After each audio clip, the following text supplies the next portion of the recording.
No sabo ye, agi bobio sao, sama kweo.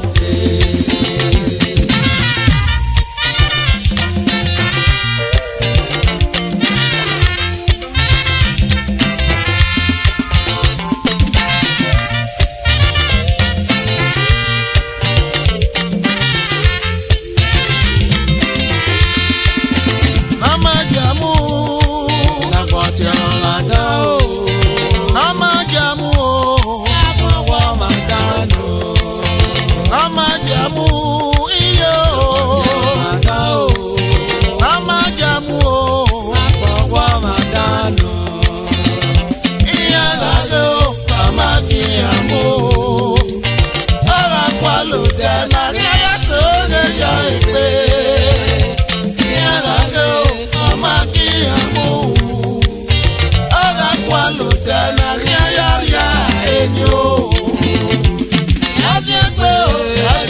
No sabo ye, agi bobio sao, sama kweo. Iya bo me o, wagi tabe ame o. Amana ma enunu pa, sabo ye kwime. Iya bo me o, wagi tabe ame o. Iye kagba ne bo me, wagi tabe ame ko. Iye kori amo ne wiye me, wagi tabe ame o. Wera me, why come mako? Mama no ma enunu me o, grabo ye me. No ma jamu umamye, agbowo madana ki. No ma enunu me o, grabo ye me. No ma jamu o, agbowo madano.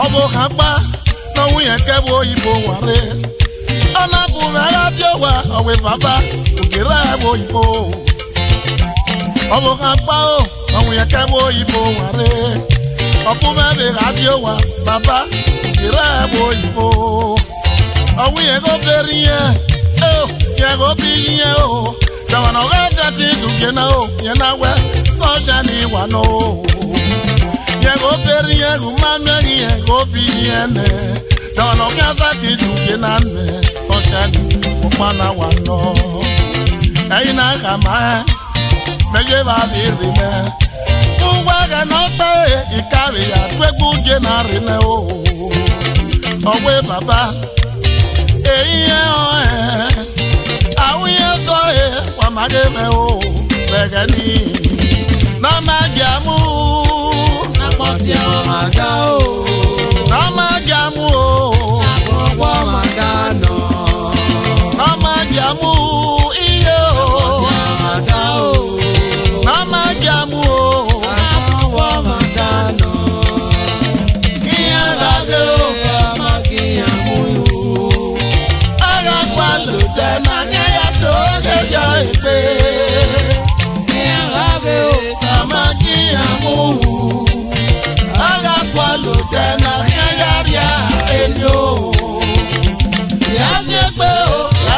gbe no saboye agikpo bi osa o samakwe o Zebo kanita dena wai ga dan bi omerunda we awa no ma enu no ma ebo yen ko ma ugbe ibore ni we ogere wo ibo ni mado ahia ina wo marunda we mama no wo ere mi gba yari e ame no wo mana ga ahia maro pa ma we mi dan Sabe agido momo ye gbiya ana we mi ya na alu igo yibo edona igo me e lo yo emi era u ye ga ri ebere ye ga de ticket na ya ri odo ana do mi ana do sederio ki me komo me na era u yi no bi ogbede ni ma ya yu keke mana do nwegbe na wi maria ari na mi ari se ekena na laka o beko omo me de keke okay ga me idogbado ma kere boge ana mi me na gbera ina ya ko ire odo ugo la para dogbe iyo wa ma ge me ni mi ni ya zere o ugi ama yo e ba ni omo me na na bu mi adewe we ga zede kokogbe okeke gare ebe na aga ya siego dawo na me ke na ya do bi na ya fe ana ido mi wuzo la pa no gbera ni omo me ge keke ona dore mana zege ya we ana ya do gere ebuna tie malaka display ana be pa ana ga ri Valencia display ana ya do gere ana mi we igo pawo o hai o mai ha no pa ana we na sepe aya sepe go da runda wu ki no ro Italy be Greece aya do ni wa mage ma o emi ni mi ani ya sire wa ti le na giro wa do ge mi na gbo wo ma o I na mi odo sederio ana do ari office na na ya si epego down e ko ati social we ake na we me ke ari wani ya yo pe na gbera Italy aya na ga gi na ga gogo ari so wa ana ga de la nyo ama ri ni e mama burion o wa luga wa ti ye ma giro wa me ke mi na gbo wo ma yo no ma enu nu me o ke bo yen gbe me o ma no ma enu nu me la ke bo yen gbe me Oma no ma jamu ma mi go na gboti o ma ta Oma no ma jamu o agbon po ma ta na ri Ovi na sederio owe na wa jamu egbe na ari ebu na tie Madrid aga se ba yan mi be fi onu wa na ya cross Italy mana wo ma mo ya na gba lepo Ugba bi ma de wo de wo ke o Eyin na amu ekuru adawe eko lo yin e mama ge oye anaga to age tuore be Madrid fana do mu ekuru adawa mama ge to wa amu dia kegene o kai o no ri Nigeria ge no ya fi ma ku we ai na mi o ri sege owe social we no wa sunu na ya visa we o ka 2 days no expire owu keke o expire be dere we wa la we nu ya check ye ma o ne mi na no do happen ye do be Nyega lawe nyaya ladia wa ladia we lawe yen we aga lawe wa asati ladia ona we ni se po me ya ebe my camera ni se akia wo keke zari me no ma to ina lawe ana ya we be me we opa na re huna owo bi me meriye ina ga le yo le re bu we ba ma mi o de na la ladia e ma na we do geda mana da gbe ya leke na immigration yi eni na ya kama we o kai o me ya pa ni ya lawe me na we emi ya fe ni me do we bu na me mi ami e po me ma mo ro pa me ya pa we di next day ya wa wo me na iwa o we na ovia ya na ke we ni do gbera me ri latia e kele me so keke bo gba na yi me ma gi mi ya ba ina ya le yo le re ba wa ma ge me du me na ma gi amu apoti amada o Nama jamu o agwa mandano Iya gagige o nama jamu Aga kwa lutano Iya tole yo ipe Iya gage o nama jamu Aga kwa lutano Iya yaria enyo Yajekwe no saboye Agikpo bi osa o, osa ma kwe o. ana imyewe ina do lu enwewe emi omuma lawe maba enebo je tra na wo lawe no be mu ela na wo body yi wa lawe na wa de ko na owa bere wona wa shock owe social make na we yes lati ina wo keke yiwo owe to de wa le police na wa mu we na mo pi mene no mu pa rude tu we mu ja keme na wo ku me nu wa wori o aga na wa si me ya tia ya we social we rara de na we warara e me na we do ewe with no ba na we o ga do ewe with me o ma do ewe with me ye ge melania na ona do piku bu mi ade be no iwaje na ya o ge no wari tali ma wa ya we bu na tie modina ona do keme ke Mr. Ibu na ko ya John Okafo e do ya mi o ba very me na do ye passport me na di no ni ri ma ya gbera go Italy o ge ni be dari o pa kuku be na kana me ri mo ko na yo e sagi na vana de wo na ri yo moru na yo nya gis ogba magba aseba emi ajo yi ma ba ere ba unu me na no sari me e ya gwe bo mwana me we zabe na ve ya na bi ha when I see na me when I go no bigbo when I see me no ye do ma wo no ye do when ye mu je na we no ye ma wa ye ru orin o e ba ni na pa se ha o wa ma ge na do me o ni emi o o ma no ma enu nu me o ke bo yen pe me na ma enu nu me wala wa ge bo yen pe me o ma bi ni pa nani na we wo wani wo go me nuda akamwe example pe bi me na we da do go ri wo ge me ri re isadu we ona pa na ri e company na ti Afro magazine ona ya printed ona bi fishermen like women we ona to re gbari na yari ya mani owe woni o ma da me ona bi adia de so do no ba yi eke no pisi ke pa na azu gedo ona yari microphone bona se na we se ni bi edo eri enwe sunshine ari ewe bo na le e bo me pa yi me ya de gbe na oye me e ka ori ya okay but mo ke ya e buku edo me na o ya o de ro wa mo ne ke eru ja o to me bu ta ke e bo ja ra yi bio e o ama e no no e we bu e o be sa ga ko me na mo na ye o wa a do we e government ya ge we o mo na no na na o ma o ge ga di ma adori epe alari owo alari ya ga kan yo dagbo pa ni sunshine mai la a Italy ta owo se mi ya na ya wo pa ho e ya na ki o si wa ma ge me du e na ya bu apoti amada o na ma ya mo awo ma ga no na ya bu apoti amada o na ma ya mu o awo ma ga no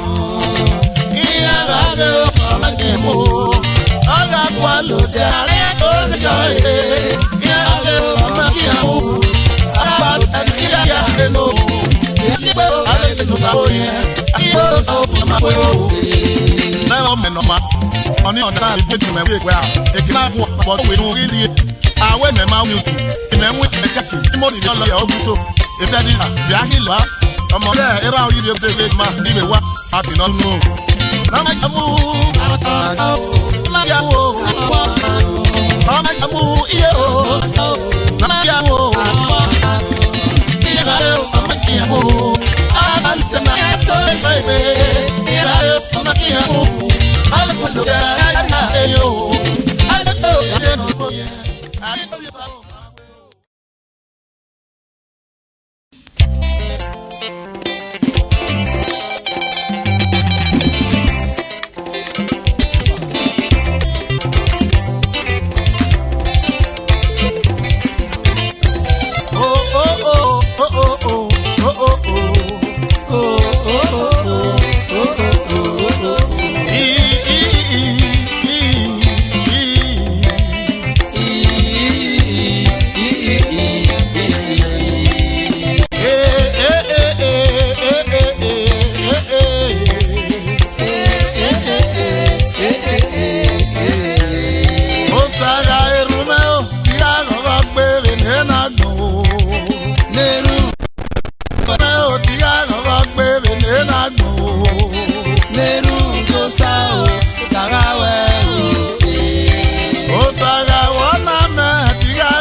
Sao, Sarah,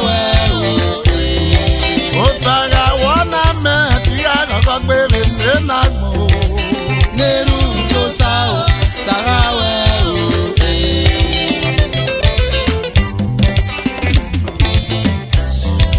Amiemi namu yo sabo na satia wo baba. Amiemi namu yo sabo na satia wo. Amiemi namu yo sabo na satia wo baba. Amiemi namu yo sabo na satia wo.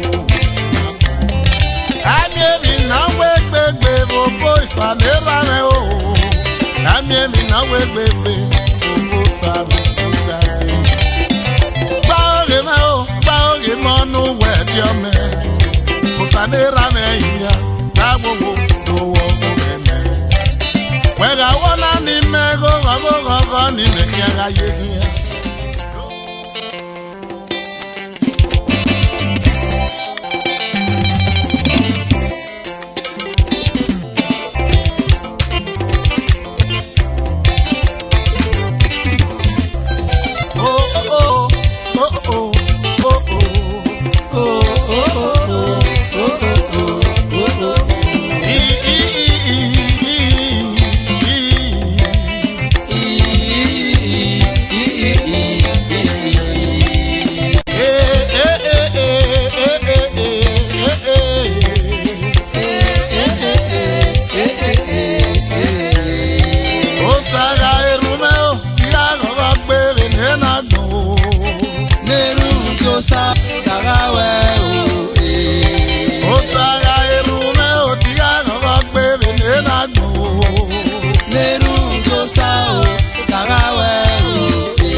Amiemi namu yo sabo, satia wo.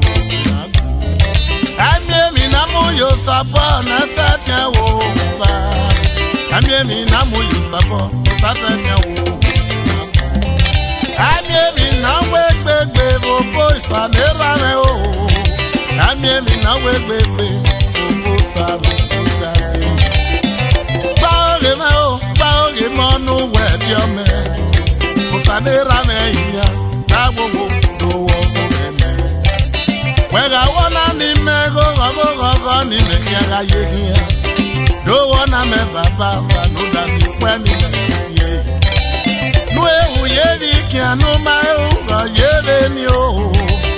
Ese ni me ka pon we o. Owo ho mi pe o. E o mo e pe ra o baba. Opa wo ọ̀dọ́ na nọdụ kpọ̀kẹ́ o. Ụsọpa n'ime na kina baba wu ese n'ume umami baba o ọ̀pọ̀lọpọ̀. Ima egi ame baba wọn eke n'egi ame yie. Ima egi ame baba o wọn eke ni ayi. Egi aro dẹgọ ọrọ wa ọrọ ni si wina. Baba wi ma zẹdẹ eki. Demani si wana no mema o baba. Demani nefi baina no magi e udona inyam. Demani bugia no mema o frame no gie. Eti wena no ono na ni meme akia no. Mano si wana gati magati wano. Agaye gayore eti osani rame eyi. Maye maso wagati weno baba. Aye gaso wagati weno kirame. Iwo ni amaya eya twere bofu legbe. Eti weno baba ikombe kome o ofi we o. Osaga erume o tiga gogo bebe nenago. Neru Josao Sarawe o. Osaga wana me bebe na nuna. Neru Josao Sarawe o. Babe baba do wana me o rami no sao sarawe Malaka o maneli makwere makume papa nenu jo sao sarawe Iriponi amaya ya mama munyagbe oweno nenu jo sao sarawe Eti wa mayaga o bana ati marane roji oweno papa nenu jo sao sarawe Majeda mayiri maso wa bebe na oweno nenu jo sao sarawe Kemi nulagbera baba when you sabo sisa nenu jo sao sarawe When agwaligo la tuti sanu dazio nenu jo sao sarawe When agwalamo enu tio sanu dazi nenu jo sao sarawe Wajazi okubo anyemi na yo ina igba papa nenu jo sao sarawe E baji yo manyele rapa malago ma o baji yo nenu jo sao sarawe E baji yo manyele rapa malago ma o baji yo nenu jo sao sarawe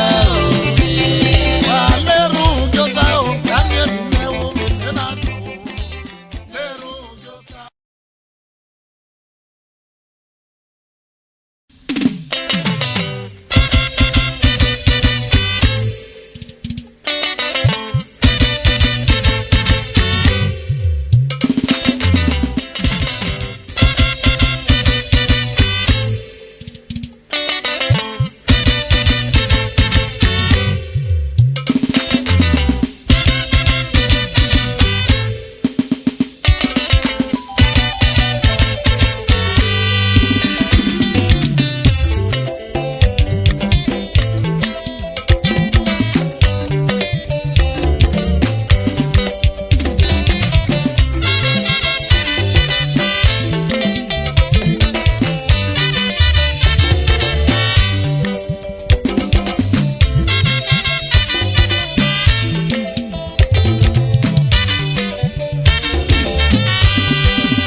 nari ewa.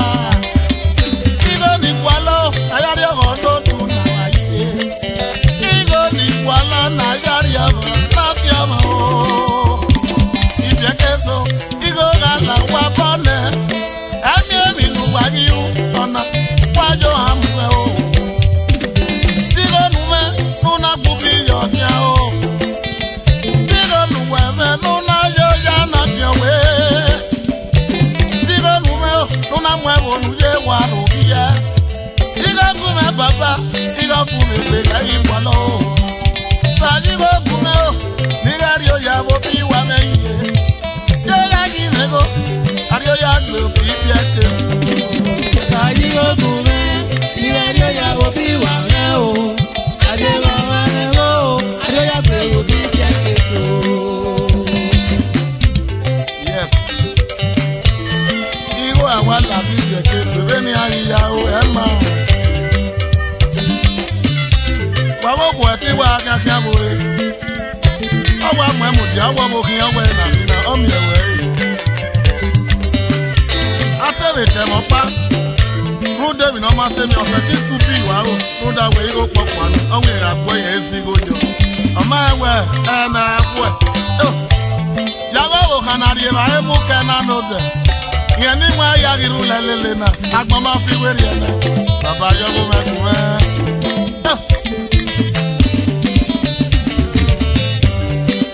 O sa yi go ku me o. Ni gari o ya bo bi wa me ye.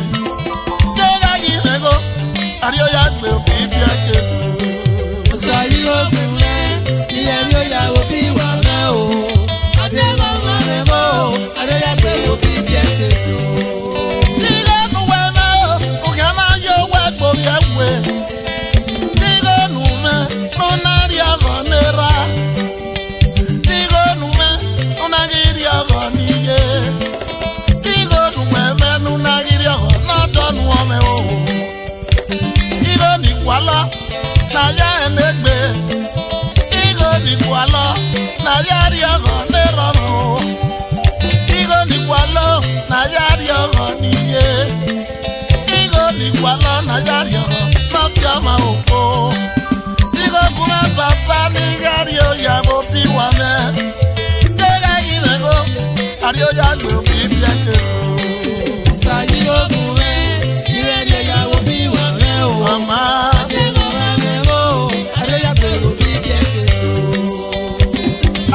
nata ka famo yigo ọmọ ọdún akẹ́kọ̀ọ́ agbo aligo nata náà ya famo imẹ̀mẹ̀ sigo ọmọ ọdún akẹ́kọ̀ọ́ agbo aligo kíá wáṣẹ erame lóyè jọma nọtẹ gàgà débè àbí èdè náà dùn ó amawo bìẹ kébà máa wò wò. Papa, mamuwa kenuwe ume o. Saji okume o, niyadio ya bobi wa menye. Dega ginego, adio ya gbe obi fi akesu. Saji okume, niyadio ya bobi wa me o. Ade mama me o, adio ya gbe obi fi akesu. Saji okume o, niyadio ya bobi wa menye. Dega ginego, adio ya gbe obi fi akesu. Sayi ogunme, iredio ya obi wa me o. Ade wa mo me o, ade ya gbe obi bi akeso.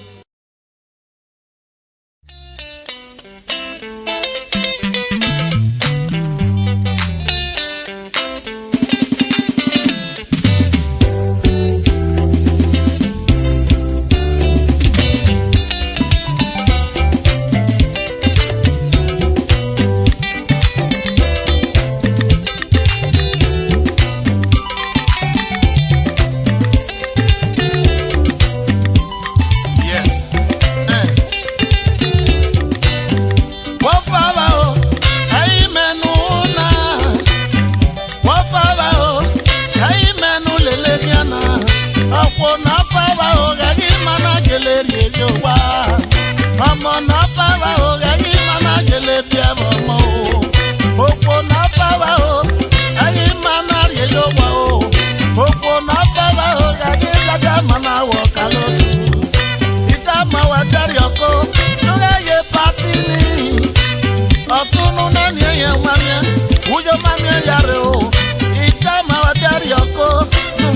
patini.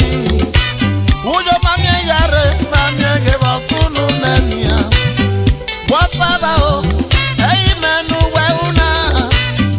Wafaba o, ei menu weuna. Aleki. Anyako, dama nonyako. Aleki, enu dama me. Anyako, dama nonyako. Aleke. Anyako, dama nonyako na o. Obi aleki, dama momine. Anyako, Edwaba na teriono. dama nonyako. Aleke. Olo tisha ni wano. Anyako, Abiale musician ni no. dama nonyako. Aleke. Enu dama momine. Anyako, Dama momine o. dama nonyako. Aleke.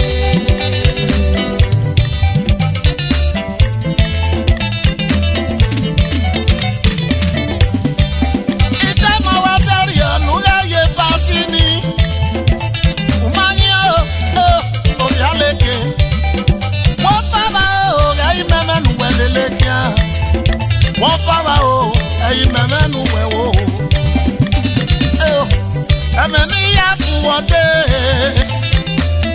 Una ya damo seme. Asunu ne. Danu kiatie. Dama momine o. O aleke. Emeni ya fuwode. Una ya dame na dama me. Dama na linya kono kuwena. Dama momine o. Dama no nyako. Aleke. Emi ane ago. Ane na egodo. Itama weterio. Nuweki ya siegbe. Umagi siegbe. Fege no beligo. Anyako. Aleke. Dama no nyako. Aleke. Enu dama me.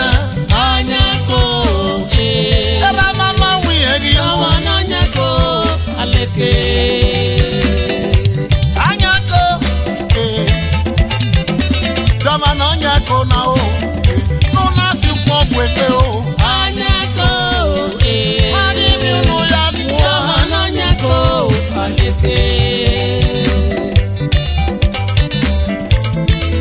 Ama yumi we waro aru. Awa lama no. Ina rapu ode. Laro ine eye pati. Uwe tikia. Uwe jo mami yare. Awi wu ise. Eye agu kwa baderi. Wokpajo de yo. Mawe to mu wa. Mami mu wa faba o. Anyako. Doma no nyako na o. Aleke. Dama momine. Anyako, Raba na deri ono. dama nonyako. Aleke. Oge producer ni no. Anyako, Oge sunshine ni no. dama nonyako. Aleke. Enu dama momine. Anyako, Dama nonyi. dama nonyako. Aleke.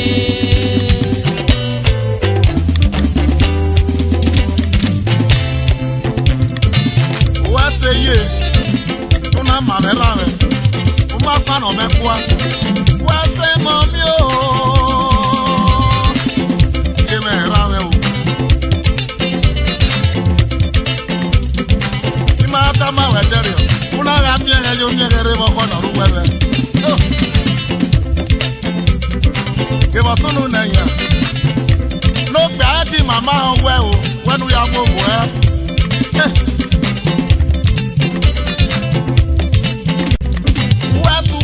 Wase iye me no iye me. Numana pa no me kwa. Una era me o.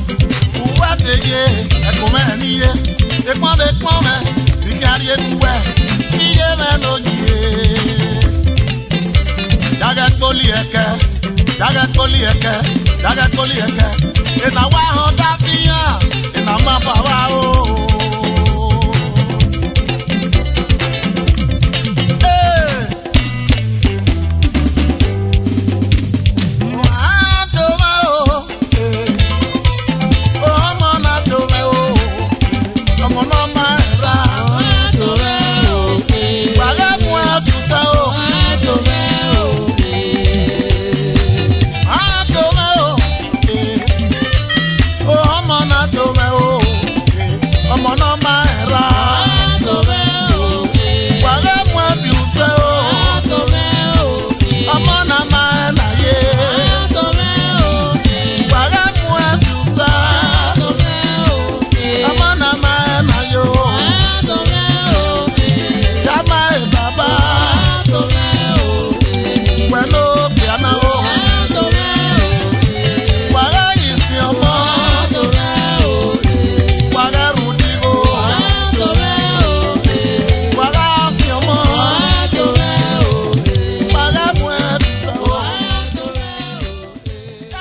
camera. Manila Conona, Yarira camera, Cario. Yarira no Cario. Yeah, well,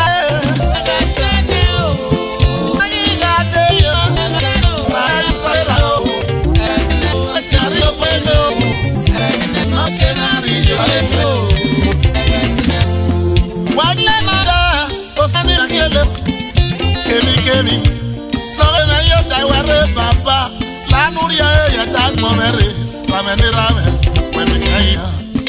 Out the waki papa, adaga mule ruki ubao, adaga be, Kemi, Florena yota were papa, la yata momere, sameni rame, wemi kaya.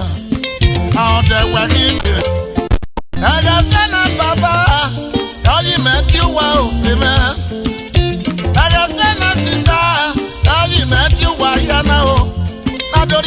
You sano dazi no me kenami e foire io posa no lo oya mezo we be ni o ruda o saro mo da o oro mi yeki o ayi mu e oya mezo we be ni me o saro mo da o oro mi yeki afia me popa okume egi mo bobe o salira me adegu wa mano memega no no wo meme baba o salira me etiwe ya hia imeragmo menasi won o weragmo una dami o me o ma no wune o ese ti si won o ma no wune ese ti dami o salira me no wo meme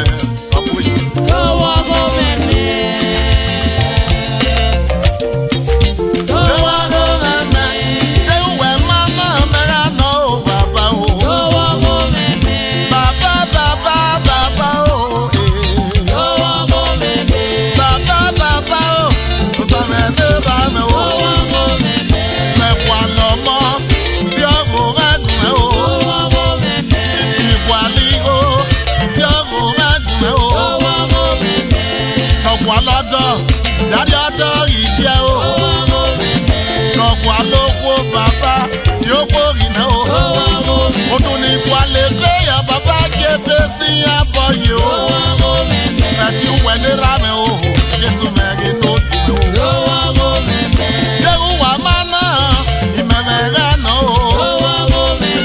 je wa mana imeme ga no kemi no gari me yo da o Baba, ya me tag monare, numle ke nari yo mama kume wo. Wago meme, Yesu me no. Ki marag magi manasi mo, wago meme.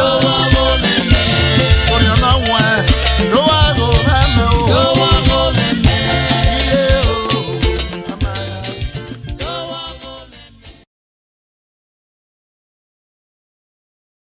Iya.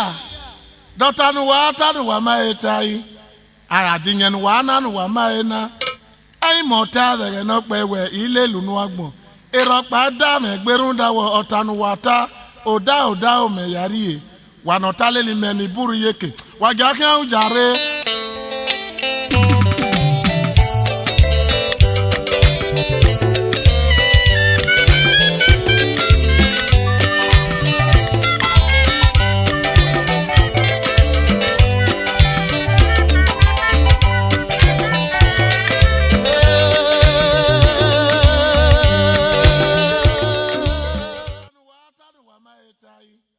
aradinye no wa na no wa maena ai mota de no pewe ile lu no agbon eropa da me gberun dawo ota no wata oda o me yari wa no taleli me ni buru yeke wa ja kan jare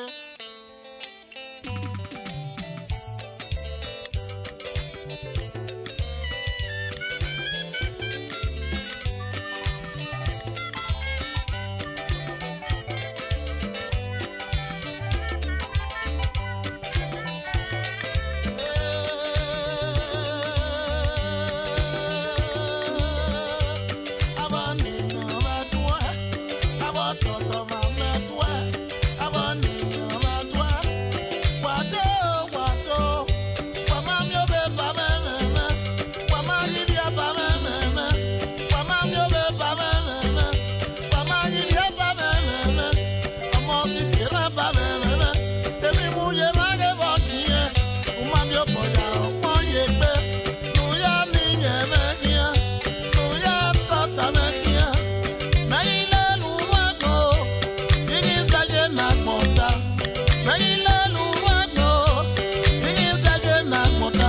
Tanu wagaita nu wa maita inyanu maina o waina oh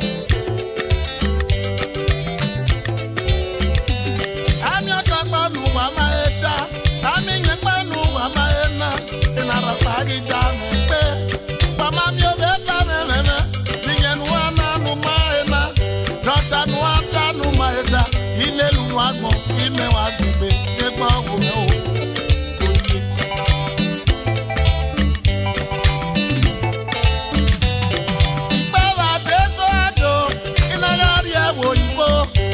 mete wonga besaye evania na kwasa evania na kosa imani ni wako eve na koita o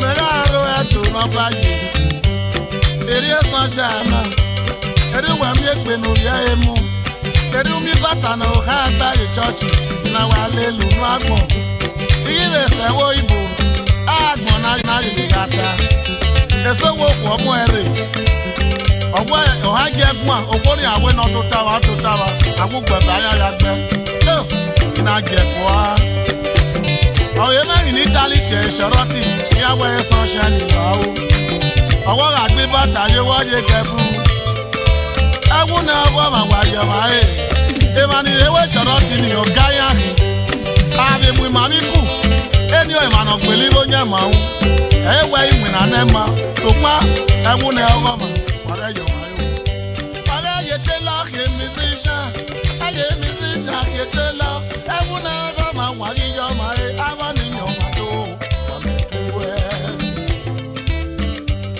eso wa la mi me awe asoche were a ugari ewe bo eti ama ani ba we ye ibi kama wo ma o se e kana mu data makan inu omo na bi o na gbe bata le we papa na le kale ki o me asimi si apo ya ya wa wa inu ta ene ye bi de gbina es ma za de me o ga mi ada o wa mele wo le ya wa ata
So